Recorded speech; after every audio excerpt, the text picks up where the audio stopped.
সৃষ্টির পর থেকে যা কিছু বদলাতে চায়নি তার পরিণতি হয়েছে বিলুপ্তি। শুধু ভালোবাসা নামক জিনিসটিকে আমরা আজও বাঁচিয়ে রেখেছি, কারণ এর মাধ্যমে সবচেয়ে বেশি মানুষ মারা যায়। আমরা আজও আসলে জানি না ভালোবাসা কি। হাজার হাজার বছর ধরে মানুষ কবিতা লিখেছে, যুদ্ধ করেছে, দেবতা বানিয়েছে, কিন্তু ভালোবাসা নামক জিনিসটির একটা স্পষ্ট সংজ্ঞা তৈরি করতে পারেনি। কাজেই সংজ্ঞা যেহেতু তৈরি করা যায়নি, ভালোবাসায় মানুষ কি কি করে তা থেকে আমরা ভালোবাসা কি তা বোঝার চেষ্টা করেছি।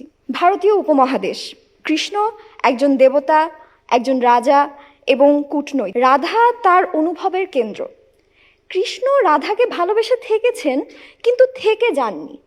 তিনি চলে গেছেন মথুরায়, রাজনীতি, যুদ্ধ, ধর্ম সব কিছুর জন্য।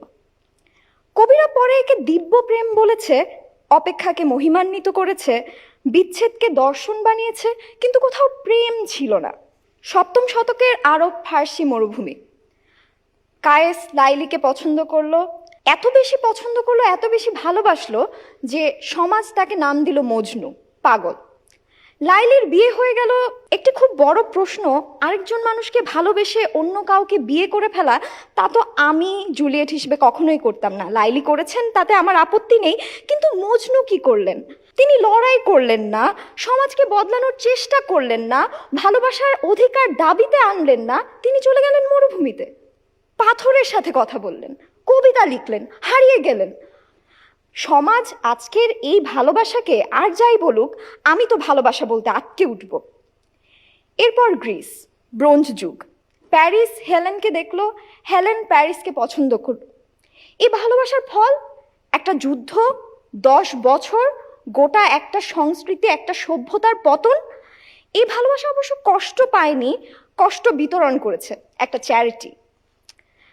এই সবগুলো দম্পতি যুগলের কাছেই ভালোবাসা এত হালকা একটি জিনিস ছিল যে তারা অন্য সব দায়িত্বের মাঝে, অন্য সব প্রায়োরিটির মাঝে ভালোবাসাকে একটি ঠুনকো জিনিস হিসেবে আমাদের সবার সামনে পরিবেশন করেছে। দেখে দেখে ভালোবাসা শেখায় এ যুগের প্রত্যেকটি মানুষের কাছে ভালোবাসা আজ খুব ঠুনকো হয়ে গেছে। কাজের চাপে, স্বপ্নের দায়ে এরা ভালোবাসতে সময় পায় না।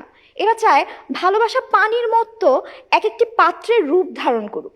ভালোবাসাকে একটি মৌলিক সত্তা হিসেবে আমরা কেউ দাম দিতে চাই না।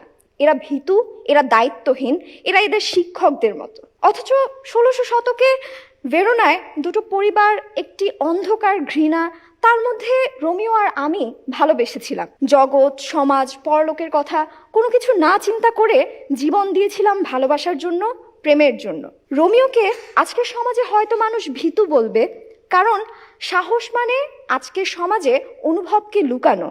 তবে রোমিও অনুভব লুকায়নি, অনুভূতির দর কষাকষি করেনি।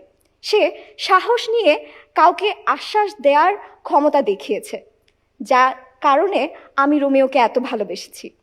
আমাদের সময়কে, আমাদের বয়সকে হয়তো মানুষ প্রশ্ন করবে, কিন্তু এই সময় এবং বয়স অন্য কোনো চাকরির চিন্তা, অন্য কোনো হিসাব নিকাশের অঙ্কে কখনো কষাকষিতে ছিল না।